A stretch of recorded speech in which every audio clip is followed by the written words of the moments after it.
नमस्कार दोस्तों, मैं अंकुर उपाध्याय स्वागत करता हूं आप सभी का एक बार फिर से अपनी नई वीडियो में। दोस्तों, प्रेसिडेंट ट्रंप का बयान जो आना था आ चुका है। बहुत ही खतरनाक तरीके से उन्होंने इस बार डराने की कोशिश करी है ईरान को। इवन ईरान डरे ना डरे, लेकिन दुनिया जरूर डर रही है। जो कुछ भी प्रेसिडेंट ट्रंप ने बोला है वो काफी ज्यादा भयानक है। मैं आपको बताना चाहूंगा, उन्होंने सिंपल वे में ऐसे बोला है कि भैया एक रात का पूरा देश है ईरान, एक रात में खत्म कर दूंगा। क्लियर कट शब्दों में बोला है। और ये भी बोला है कि ट्यूसडे नाइट वो रात हो सकती है जिस रात पूरे ईरान पे एक बड़ा हमला हो। साथ ही साथ जो हेगसेट है, उन्होंने कहा है कि जब से जंग शुरू हुई है तब से लेकर अभी तक कि सबसे बड़ी अटैक हो सकता है कि कल आपको देखने को मिले ईरान के ऊपर। प्रेसिडेंट ट्रंप ने कहा है कि जितनी भी टाइमलाइन थी, जो भी था, कल समाप्त है। कल तक अगर स्ट्रेट ऑफ हॉर्मोज ओपन नहीं हुआ तो फिर अंजाम बहुत बुरा होगा। अब Iran straight of Hormoz open करता है या फिर फ्रंट फुट से लड़ने आएगा, ये सिर्फ देखने वाली बात है। नेगेटिव कमेंट्स बहुत ज्यादा है, मैं भी आप सभी के साथ वन बाय वन शेयर करूंगा। लेकिन अच्छी बात यह है कि मार्केट्स बिल्कुल नहीं हिल रहे हैं, मार्केट्स बिल्कुल नहीं डगमगा रहे हैं। ना कच्चा तेल भागा, ना अमेरिका गिरा, ना यूरोप गिर रहा है। तो मार्केट बिल्कुल रिएक्ट नहीं कर रहे हैं इतने नेगेटिव पॉइंट्स, इतने नेगेटिव स्टेटमेंट्स पे। अदरवाइज ऐसे स्टेटमेंट पे 1000 पॉइंट डाउ गिर जाए कोई बड़ी बात नहीं है। पहले मैं आप सभी के साथ डिटेल शेयर करना चाहता हूं, बहुत कुछ है इस समय, तभी लेट नाइट वीडियो आप सभी के साथ शेयर कर रहा हूं। सबसे पहले मैं आप सभी के साथ शेयर करना चाहूंगा जो अपडेट आ रही है। Entire Iran could be taken out tomorrow, Trump fresh warning, hints at mole within administration. Detail समझते हैं कि क्या लिखा है इसमें पूरी तरीके से। मैं आप सभी के साथ सिंपल और सरल भाषा में शेयर करना चाहूंगा। US President Donald Trump on Monday warned that American forces could take out Iran in a single night. एक रात में अमेरिका की फोर्सेस ईरान को निकाल सकती है, indicating such action could happen as early as Tuesday amid rising tension.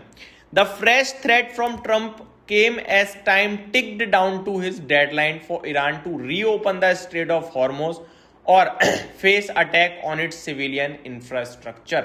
मैं आपको बताना चाहूंगा दोस्तों, मॉर्निंग से तेजी बनी है बाजार में, और मॉर्निंग से मैंने आपसे कहा है कि ईरान चीजें सॉल्व करने के लिए नहीं रेडी लग रहा है। ईरान नहीं कर रहा है straight of Hormoz open, Iran नहीं है तैयार सीज फायर के लिए, और ये चीज एस्केलेट होने के चांसेस ज्यादा हैं। इवन मैंने आप सभी के साथ शाम को एक वीडियो शेयर करी थी 6:30 बजे के समथिंग, जिसमें मैंने कहा था इस बार अटैक होने के चांसेस मुझे ज्यादा दिखते हैं, जो कि दोनों लोग एक पॉइंट पे नहीं आ पा रहे हैं, और वही सिचुएशन बन गई है। अब अटैक होने के चांसेस बन गए हैं पूरे। अब मैं आप सभी के साथ वन बाय वन कुछ ऐसे स्टेटमेंट शेयर करना चाहूंगा जो प्रेसिडेंट ट्रंप ने दिए हैं। क्या है, एक एक करके आपके साथ शेयर करता हूं। सबसे पहले डोनाल्ड ट्रंप ने अमेरिकन ट्रूप्स जो हैं, US सोल्जर्स, जब ईरान में रेस्क्यू मिशन कर रहे हैं, उन पे बहुत पास से फायरिंग हुई। मतलब सिचुएशन एक्सट्रीमली डेंजरस थी। मतलब जब उनके एंटर कर रहे थे तो बहुत पास से फायरिंग हो रही थी अमेरिकन ट्रूप्स के ऊपर। दैट मीन सिचुएशन डेंजरस है। साथ ही साथ US ने अपना रेस्क्यू मिशन, अपना दूसरा रेस्क्यू मिशन लॉन्च किया है, जिसमें 155 एयरक्राफ्ट उतारे हैं, जिसमें आपका fighter jets, transport planes, drones, ये सब हैं। और ये बहुत बड़ा मिलिट्री ऑपरेशन लग रहा है हो जो इस बार। आगे ईरान के इंपॉर्टेंट सिटी इस्फाहान, जहां पे न्यूक्लियर मिलिट्री फैसिलिटीज भी हैं, एक्सप्लोजन्स रिपोर्ट हुए हैं। या तो स्ट्राइक हो रही है या फिर एयर डिफेंस एक्टिव है इस समय। चौथी बात जो कही गई है, किसी ने सीक्रेट मिशन की इंफॉर्मेशन मीडिया को लीक कर दी है। प्रेसिडेंट ट्रंप ने उस पर गुस्सा किया है और बोल रहे हैं कि जो भी लीक कर रहा है उसे एक्सपोज करो, उसको सीधे जेल या उम्र कैद भी आई थिंक सुनाई जा सकती है। ये लीक देश की सिक्योरिटी के लिए डेंजरस है, इसलिए जो भी इसे लीक करेगा उसको जेल हो सकती है।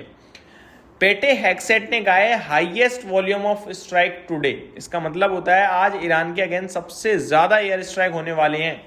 ठीक है, अब ट्यूसडे की बात हो रही है या आज भी चल रही है आई थिंक जंग। वॉर एस्केलेशन के संकेत पूरे दिख रहे हैं, जहां पे क्लोज रेंज फायरिंग हो रही है ग्राउंड लेवल पे। 155 एयरक्राफ्ट अमेरिका ने उतारे हैं, यानी मैसिव एयर कैंपेन हो सकता है। हाईएस्ट स्ट्राइक यानी full scale escalation clear cut दिखने लगा है अब। इस्फाहान टारगेट स्ट्रेटेजिक अटैक है, क्योंकि इस्फाहान जो है ईरान का high volume military nuclear zone है। अगर यहां ब्लास्ट हो रहे हैं, US directly strategic infrastructure hit कर रहा है, या ईरान के एयर डिफेंस एक्टिवेट हो रहे हैं। सिंपल भाषा में यही है। आगे मैं आप सभी के साथ शेयर करना चाहूंगा दोस्तों, यूएस सिस्टम में इनसाइडर ब्रीच या इंटेलिजेंस कॉम्प्रोमाइज हुआ है, क्योंकि मिशन लीक हो रहा है इनका। ये बड़ी बड़ी बात है, इसीलिए जेल वेल की बातें भी चल रही हैं। अब क्या हो सकता है, और ऑटोमेटिकली सिंपल सी बात है, इस एयर स्ट्राइक बढ़ सकती है, रेटिलेशन आ सकता है ईरान की तरफ से, जंग बढ़ सकती है, एस्केलेशन के संकेत आ रहे हैं पूरी तरीके से।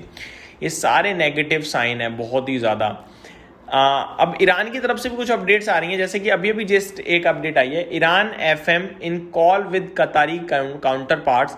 ईरान ने कहा है, ईरान कीन और strengthening ties current situation solely due to US Israeli aggression. तो ये पूरी तरीके से कह रहे हैं, और ऑब्वियस है एग्रेशन दिखाया जा रहा है प्रेसिडेंट की तरफ से।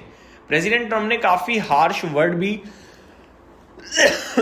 यूज करे हैं, जैसे कि इन्होंने कल रात तक का समय दिया है कि पूरी तरीके से स्ट्रेट ऑफ हॉर्मोज ओपन करो, अदरवाइज जो भी है आप झेलोगे जो करने वाले हैं हम। उन्होंने ये भी कहा है, in a stark expletive laden social media post on Sunday, Trump demanded open the मैं ऐसे वर्ड्स कैसे बोल दूं, open the Strait of Hormuz, you crazy, फिर एक बैड स्टेप वर्ड है, you will be living in a hell. तो काफी नेगेटिव वर्ड्स यूज करें, और एक प्रेसिडेंट इस तरीके के शब्द यूज करे, बिल्कुल शोभा नहीं देता है। बट इन सबके बावजूद अभी तक अगर मैं आपके साथ शेयर करूं तो कुछ नेगेटिव नहीं हुआ है मार्केट में। सबसे इंटरेस्टिंग पार्ट है, जैसे कि मैं आपको बताना चाहूंगा, करंट सिचुएशन में अमेरिका का बाजार बिल्कुल फ्लैट है। लाल निशान में कूदना चाहिए इसे, बट अभी तक नहीं कूदा है। कच्चे तेल को ऊपर भागना चाहिए, लेकिन नहीं अब भागा भाई साहब, मेरी नजर लग रही है क्या। बट एक्चुअली में देखो, मैं तो एनालिसिस कर रहा हूँ, ठीक है। मैंने जब डिटेल्स पढ़ी कुछ भी नहीं हुआ, मैंने जब वीडियो शूट करना शुरू हुई तब भी कुछ भी नहीं हुआ। अभी 2% ऊपर हो रहा है कच्चा तेल, $111 प्रति बैरल पे।